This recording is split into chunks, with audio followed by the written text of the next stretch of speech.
How's it going, guys? So I want to go over how to use the Prodigy indicator. The first thing I want you guys to do is to click up here and change it to Hakanashi versus the regular candlesticks. And you can always make it your favorite as well. Now, once you're at the Hakanashi, guys, that's the only one you need to stick to when it comes to looking for your entries. I'm going to teach you how to set it up. So there are several filters that you're going to set up, and I'm going to explain what each of them do.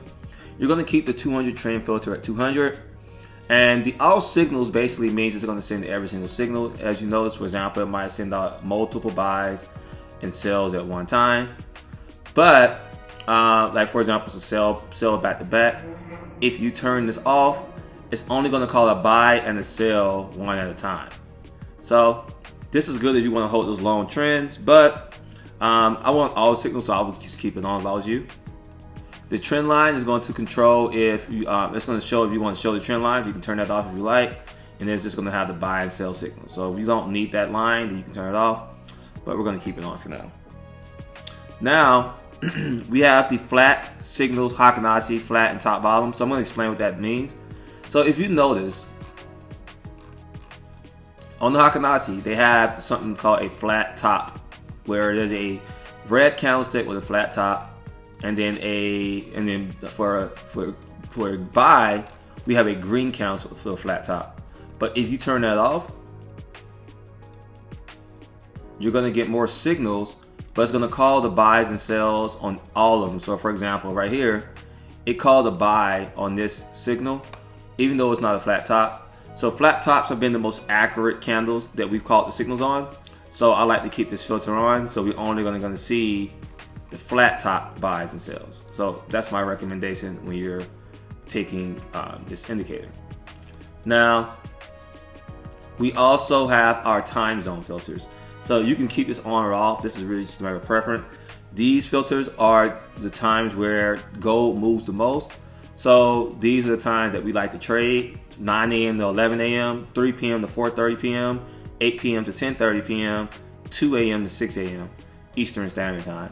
So if you notice, right now we have all of these trades. I mean, we don't have a lot of trades because we have the filter on. But if we took the filter off, it would be much more trades.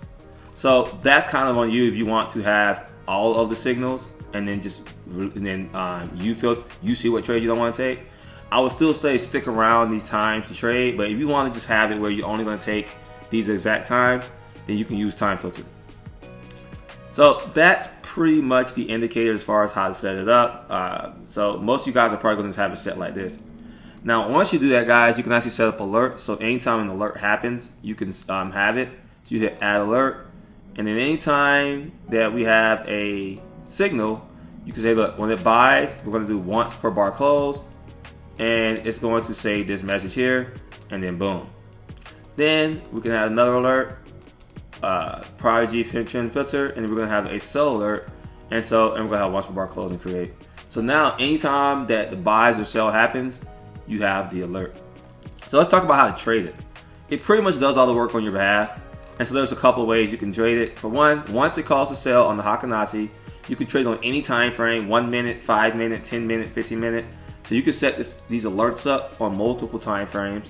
So right now we set it up on the 5 minute, but if you wanted to have the alerts also on the 15 minutes, then you have to set up extra alerts on the 15 minute for the buys and sells there.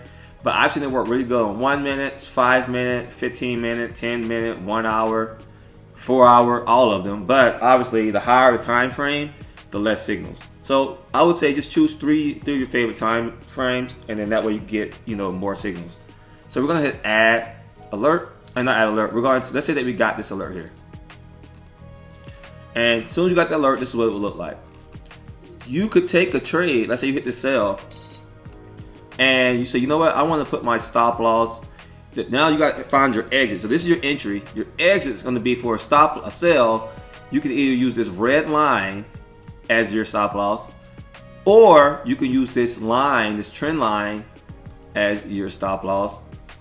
And you always want to make sure when they call a sell that the sell is below this line. Or you can use structure as a resistance. So this is resistance right here, and you can put it right here. Now, mind you, when you're doing this resistance, I would go look at price first, regular candlesticks. See, that way you can get a more accurate standpoint of where your stuff is. But let's say that we did, let's say our stop loss right below, above that line. Now your take profit, you can either choose the first green line, the second green line, obviously that's more profit, or the third green line. Now you choose the third green line, obviously you're gonna wanna manage the trade a lot. Or what you can do is you can just look at structure and look for a support area. Like this is a support area, so maybe we want to just have it right here just in case, since this is where price was kind of stagnant. But we're going to keep it here for the sake of it. So let's say that you chose the last green line. Then you're going to want to manage the trade. So once you hit that buy and sell on trade locker and you place that trade and it starts going in your favor. And let's say that right now we're going in our favor. And once your trade gets in the profit, and though it went too fast, you could move your stop loss into break even. But I'll do an example on the buy, so no worries. So let's say we took this trade for this buy. Now, again, when we're doing the buy, because our buy is gonna be here, our stop loss. Again, you can use this red line here, or when you see all these wicks here, price could try to come down here and try to manipulate that area. So you can either put your stop loss here or right here. So we're going to just put about right in the middle, like right in this area right here. And then our take profit, let's just choose up here somewhere. We're going to look at structure. So we'll just take that trade right here. So now we're in the trade.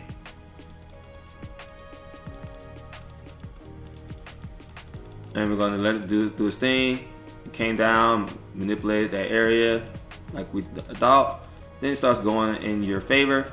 Once the trade starts going in your favor, guys, you could do something called stop loss to break even. I teach you about that in my management training, and you can move your stop loss to break even. So once your trade gets into profit, you can move your stop loss to break even, or you can move it into profit to where just in case it goes against your direction, you still win. And you can do something called partial close, which I go over in my training, where you can close some of the lot size. So if you have a 0.10, you can close half of that, which would be 0.05. And boom, that's how you take the buys. So very simple indicator to use. It doesn't really require much effort. One thing I will say this is you want to do a top-down analysis and you want to understand where the trend is going. So for example, even though you would have lost this trade, you want to trade with the trend. So, we're only looking for buys right there. Here, I wouldn't have took any trade because there's no direction in the market. But right here, another trend up.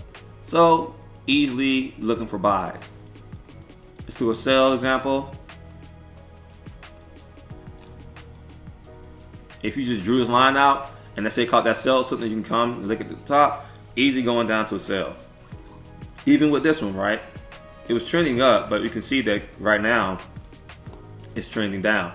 So you want to trade with the trend to avoid any of those fake outs, and you want to avoid any ranging markets where it's not really going anywhere, just to kind of help you avoid certain trades. Even though you would have probably won these trades, you still, try to do your best to avoid ranging markets and just look for those trends. So this would have been a buy trend, so we're only looking for buys. This was a little bit of a sell here. Well, this is kind of a range right here actually. Then it started being a sell later a little bit. Then we have the buys right here. So pretty simple. And again, this works on all time frames. So if you want to try on other time frames, feel free to go check it out. 10-minute time frame, you would have milked that, would have won that trade. Let's look at the 1 hour. Buy here, you would have probably lost that trade depending on where you put your stop loss because it would have knocked you out. But you would have won that trade. This one would have took you out like break even or lost. A win, another win. So that's pretty much it, guys. Hopefully this video was helpful. Very simple indicator to use. Another thing I want to talk about is the yellow to green, yellow to red line. So when you're trading these trades, let's say that you don't want to exit the trade too early. You can use this green line for buys, and as long as it's going green and yellow over and over, you can continue to look, and it's above this actual, and it's above the actual line. You can hold these trades. But whenever it turns yellow, I mean, whenever it breaks below this line, you can exit that trade, or if it turns yellow to red, that could be another reason to exit. So you can use this as an exit or this as an exit if you want to be more of a person that's holding the trades and you don't want to close the trades too early for a buy. And then the same thing for a sell, and this is for all the time frames, by the way. Let's say that we took a sell and we're holding it, and we could have got out right here. So you know what, that'd be my exit. But since that's kind of close to the entry, we would have probably ignored that and waited, and then this is kept waiting. And then once it actually has some profit and left, then cool, I would have left right here. And if you notice, it turned yellow to green at the same time that it went out of here. So that's even a double reason to get out. So that's another thing that you can do, guys, if you want to hold the trade long term. So this is the Prodigy indicator. You know, definitely take advantage of it, guys. It's a very dope indicator. Let me know how it's doing for you.